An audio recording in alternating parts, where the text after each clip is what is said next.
Bonjour, bienvenue dans mon doux foyer. En fait, dans cette vidéo, je voulais vous parler de mes projets parce que je suis dans le terrain de mes parents, dans leur jardin, et je compte démarrer un jardin en permaculture, utiliser tout le jardin en friche, bien qu'il soit en pente. Donc on est à la campagne, il y a du bruit parce que tous les travailleurs, on est un petit peu avant 8 h du matin, donc il y a tous les travailleurs du bâtiment qui passent dans la rue d'à côté. Et je vais vous présenter toutes les graines que je vais planter. Certaines sont d'héritage, du parrain de mon mari, de mon grand-père, et d'autres sont des plantes que j'avais voulu tester. C'était de Lidl. Je les avais achetées l'année dernière. Et comme j'étais très enceinte, je les avais données à mon père pour les planter et il les a jamais plantées. L'année dernière, tout ce que j'ai planté, c'était des plants de tomates et de tomates cerises qui avaient poussé, qui s'étaient auto-plantées parce que je jette dans mon balcon, enfin, dans les jardinières de mon balcon, je jette tout mon compost en fait, parce que j'ai pas de composteur, donc on fait comme on peut parce que j'habite en ville. Donc je vais planter de la laitue, de la mâche, c'est pas du tout maintenant, mais bon, je planterai concombre, potiron, tomates de Marmande, laitue Batavia, celle-ci, il me semble qu'elle n'avait pas poussé, ou alors c'est celle-ci qui a poussé, et la chicorée frisée qui n'avait pas poussé, je sais plus. Mais je retenterai, ça coûte rien. Cornichons, laitue Batavia, encore cornichons, poivrons, j'ai jamais fait pousser de poivrons, tomates. Les seules choses que j'ai déjà fait pousser sont des tomates, du maïs, des haricots, du basilic, des petits aromates comme ça. Pour tout ce qui se mange pas, j'ai pas la main verte, je sais pas pourquoi. Tout ce qui est en intérieur, j'arrive pas à faire pousser. Mais sur le balcon, ça va, ça poussait bien. De la tomate de Rome, romain, je sais pas comment on dit. De la roquette, normalement celle-ci c'est fait pour être germée dans un germoir. Mais comme c'est gélatineux, ça ne pousse pas. Il faut un germoir spécial, un germoir rond, j'ai pas envie d'investir. Donc, ça c'est du basilic, un basilic qui était monté en graines. C'est un basilic que j'ai repris, c'était un basilic que j'avais récupéré de quelqu'un qui en voulait plus. Et ça m'a fait la bonne surprise de pousser 2 années de suite, donc je sais pas, c'est bizarre. Ça doit pas être des hybrides ou je sais pas. De la salade que j'ai fait pousser et monter en graines. Ça c'est... On sait pas vraiment ce que c'est des graines de fleurs que j'avais récoltées près de la PMI en 2016, vous voyez. N'importe quoi. Des graines de kiwi, qui sont des graines d'héritage par contre. Cucurbitacées d'Uruguay. C'est un potiron vert qui s'utilise dans la soupe. Haricots marron. C'est comme des haricots noirs mais en plus petits. Petits pois de papy. Des graines que j'avais récoltées. N'importe quoi. Des cosmos du parrain de mon mari. Ça c'est mon père qui a dû les mettre. Et il n'a pas écrit ce que c'était. Mais ça doit être du potiron ou du butternut, quelque chose comme ça. Ça ce sont les graines encore de mon papy. Les haricots dont je vous parle, les marrons. Ça, je ne sais pas du tout ce que c'est. C'est mon papa qui a dû ramener ça de quelque part. Et je sais pas, je lui demanderai. Et enfin ça, j'avais écrit, c'est le maïs de mon papy. Je les range dans des boîtes à tic-tac. D'ailleurs, mon projet avec cette boîte, je crois que c'était une boîte à thé. Malheureusement, il n'y a pas de boîte à tic-tac. Mais les petites boîtes de tic-tac rentrent et je les ai conservées. Et je compte mettre des étiquettes sur le dessus, enlever les étiquettes tic-tac et ranger mes graines, mais seulement les graines d'héritage, parce que les F1 ça ne pousse pas. En fait, j'ai remarqué que peu de gens savent. À chaque fois que je parle de graines d'héritage, on me dit mais qu'est-ce que c'est ? Bah en fait, les graines d'héritage sont les graines que par exemple vos aïeux, quoi, vos grands-parents, la voisine, n'importe qui vous donne et qui ont toujours existé dans le jardin. Ah, le soleil se lève, c'est joli.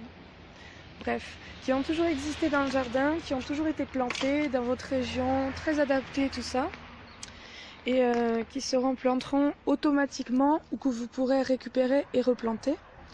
Et les graines F1, en fait, c'est celles qui sont cataloguées par Monsanto et compagnie. Vous savez, ils détiennent tous les graines, ils détiennent les pesticides qui vont avec.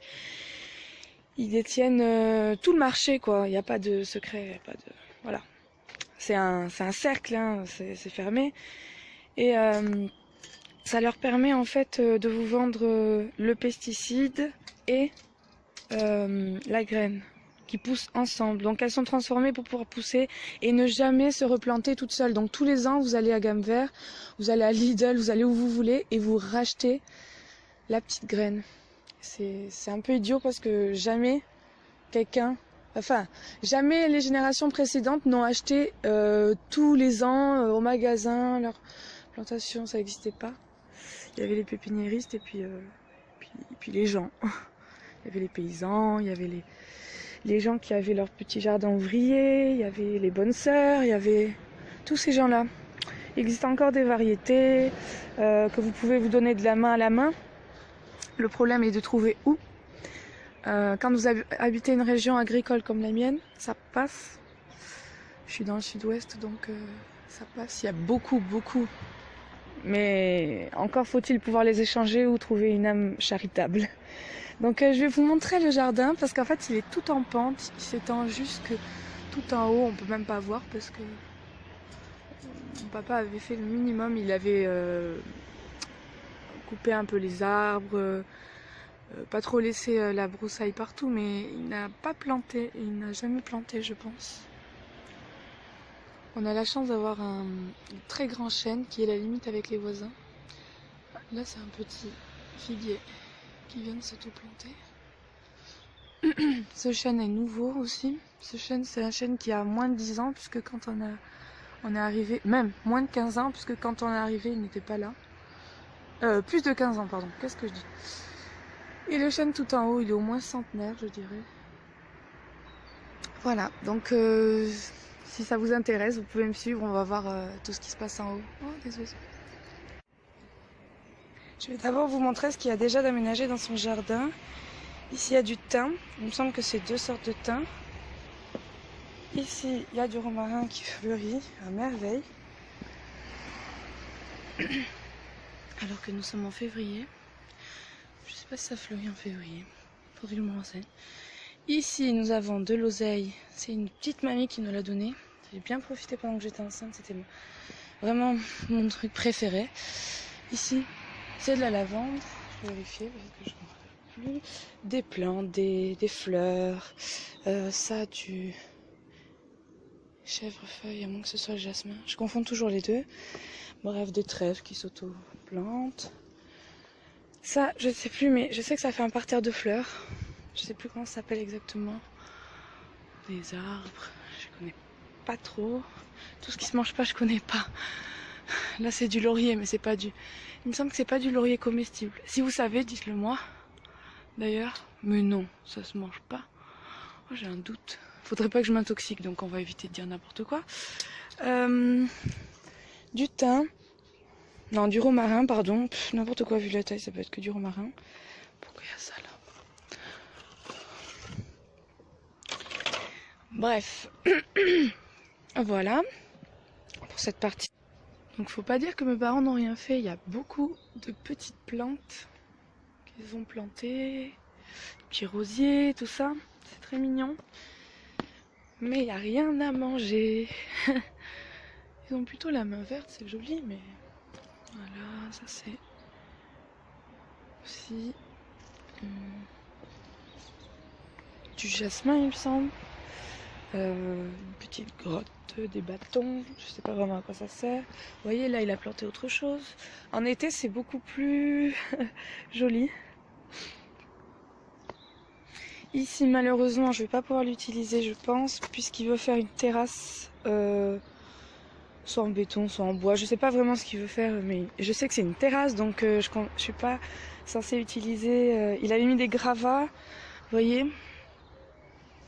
Donc je suis pas censée utiliser ça pour faire un balcon, pour planter quelque chose, mais il avait mis un niveau quoi, il avait mis un niveau parce que c'était pas du tout comme ça. Et il y a des plantes qui sont auto-plantées dans les gravats, j'y crois pas. Comme quoi, la nature est impressionnante. Bon et après, ça va un voisin sur le côté. Je vais vous montrer. Oh, ici c'est toujours monter. Vous pouvez même pas vous fier aux arbres qui sont piquants. Je pense que ça doit être des petits pruniers. Mais tout et n'importe quoi ici. Tout pousse facilement. Alors là c'est notre figuier. Quand j'étais petite, j'ai l'impression qu'il s'est affaissé ou c'est moi qui ai tellement grandi. Quand j'étais petite je montais. Je ramassais tout. Ah là là, manger des figues directement, c'était trop quelque chose pour moi ça. Donc, la première partie du terrain.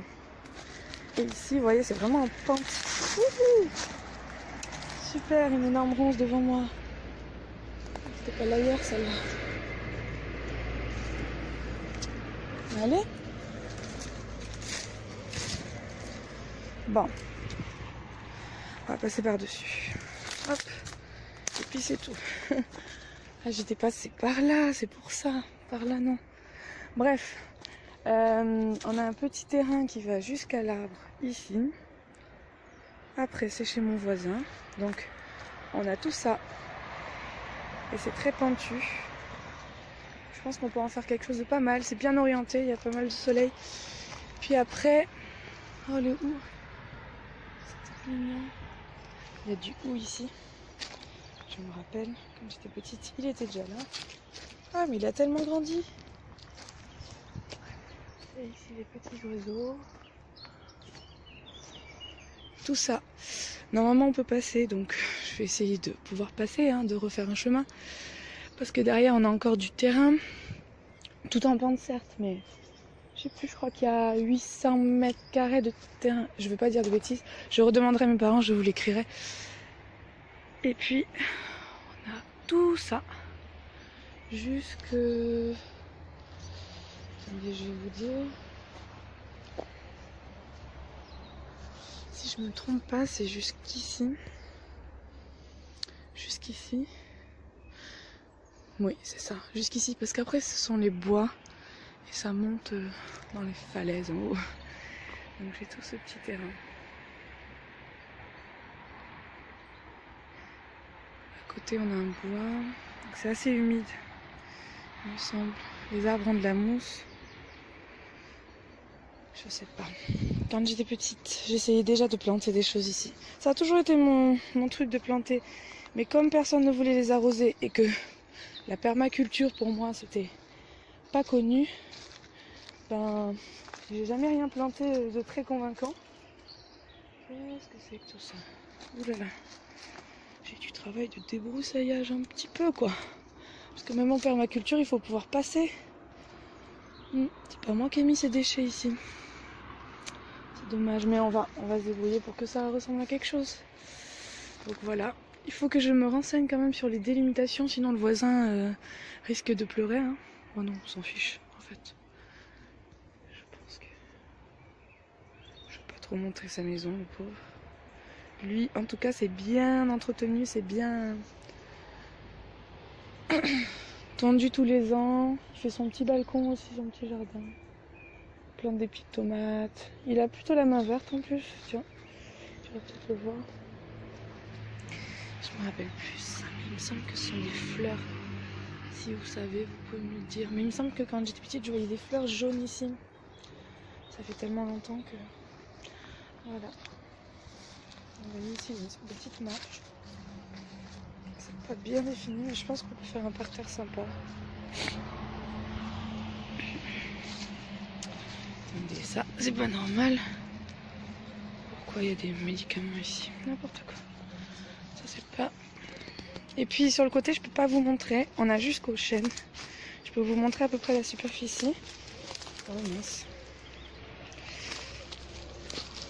Je me bats avec les branches. Quand j'étais petite, ça me donnait l'impression d'être Indiana Jones.